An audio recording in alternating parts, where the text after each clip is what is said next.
Good morning. Welcome to the old man in the shop. What we're going to do this morning quickly, I've looked all over the internet. I've looked at half a dozen different ways to build a fire in a wood burning stove. I installed me a wood burning stove about 3 months ago. I actually wished I had completed a video on it, on the how-to of it.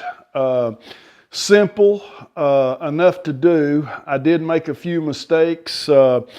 I'll leave a link at the end of this video. If any of you guys are getting ready to install you a wood stove, I have a couple of suggestions you can use or not use, but they may save you a little time and a little money. But let's get on with this morning. What I'm going to do, I'm going to start a fire this morning. The simplest way that I figured out how to do it. I bought me this wood burning stove from Tractor Supply. I can actually take this thing from about zero start to finish to about 550 degrees in about, varies 10, 12 minutes. So I'm going to show you guys how I do it.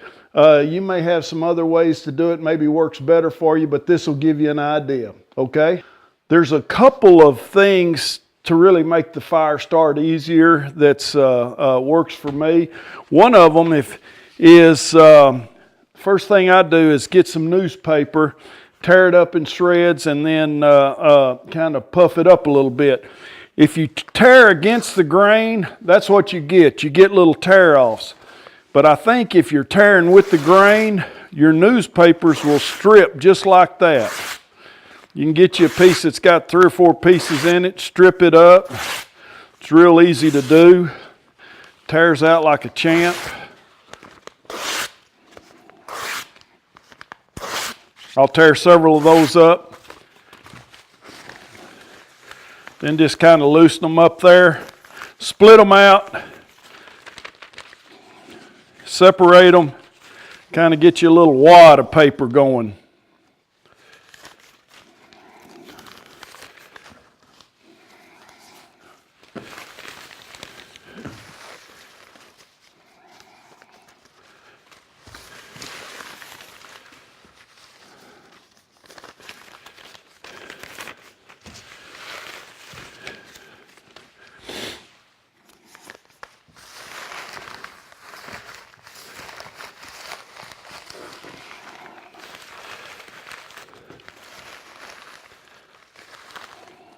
Once I get my papers tore up like I want, I usually take 2 pretty good sized logs, put one on each side of the fireplace, inside up against the walls, and you'll notice there's a little channel left in the middle.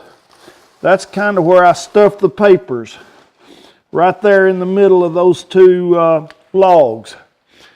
Next, if you guys will, this is the cheapest dry wood you can find, pallets. Get you some pallets. I cut them up, break them down, get this dry wood out of them. What I do, I use that for my dry wood kindling. Take those, chop up 2 or 3 of them.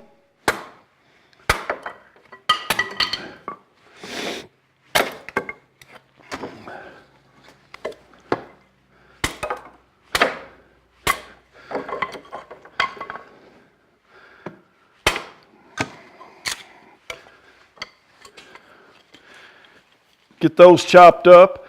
I also keep my wood bucket nearby where all my cutoffs and things are. Now I've burned quite a bit of it down. I don't have a lot left in here, but it's a great way to get rid of your little saw-offs, your chips and pieces like that you're not going to use.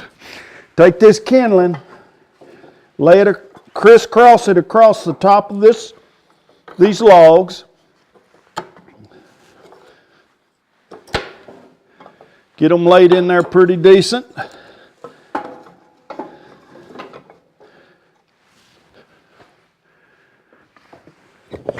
If you've got some cutoffs, like what I'm fixing to do here, I'm going to take a couple of my logs out of stack them up in there. Now, what you want to do Leave your flute all the way open. Take your fire. Light your papers. We're going to start the stopwatch here to see how long it takes us to get from 0. If you look right here, if we can read that, temperature's at 0 right now. We're going to see how long it takes it to get from 0 to 500. Now, leave your door open, because if not, it will blow through that paper in a heartbeat. Sometimes I have to put a second stack of paper in there just to get it going. This looks like it's fixing to start up pretty easy, especially if it hits that dry wood. After it gets to going a few minutes, and you know you got some wood burning a little bit, shut your door, not all the way.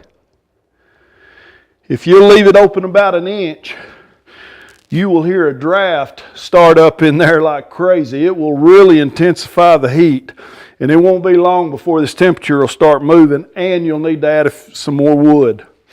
Also, while that's heating up, guys, this is a little fan that I got on Amazon.com. All it does is run off heat. I guess it's heat inducted. It's got these little fan coils here on the back, if you can see those. When that heat rises from the stove, I assume they start circulating around through these fans, through these fins. Next thing you know, this fan starts turning.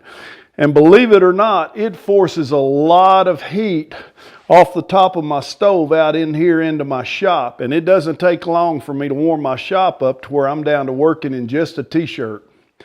While this fire is drafting with the door cracked open like I was showing you a while ago, I'm going to bend over and get a little closer to it and see if you can hear the draft. Man, this thing is roaring down in there. So it's creating a lot of heat fast.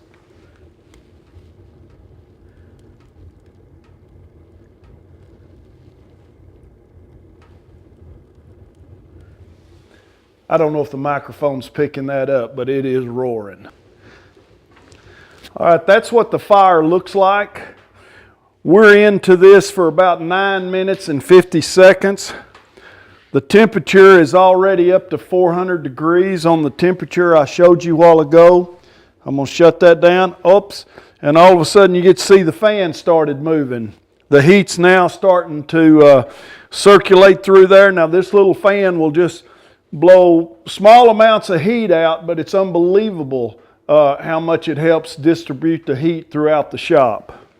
Here we are. It took us 13 minutes and 11 seconds to get the temperature gauge up. We're approaching 600 degrees on the stove right now. I'm not going to bother going over there and filming the little thermometer for you, but as you can see, that fan is blowing like crazy right there, and it really does generate some air out into the shop. Temperature in my shop's probably already came up probably 2 or 3 degrees in the last 15 minutes because of the fire. I'm going to open up the front of the fire and let you take a look at it. As you see, that thing's roaring, and I have a good enough draft that actually I can leave my door open like this. It's pretty pleasing to just sit here and watch the fire burn like sitting in front of the fireplace in the house. I do not have to close the thing up, but I do in order to kind of control the heat with my flue. So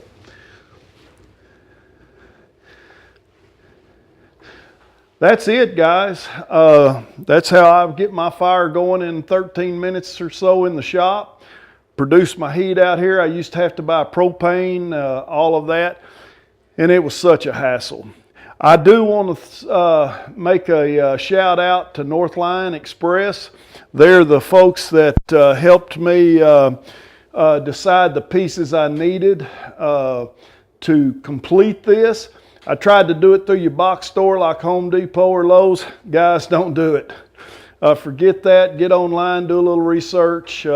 I'll leave you a email address, and I'll be glad to share anything I can with you guys. Thanks a lot. Once again, this is the Old Man in the Shop. Guys, welcome to the Old Man in the Shop. It's my first video. It's probably pretty obvious. I've got a head cold. Can't hardly breathe. You can hear me snibbling all the way through the movie, but that's all right. We made a shot at it, and hopefully we'll get better at it. I hope you like, and I hope you subscribe. The Old Man in the Shop. Thanks.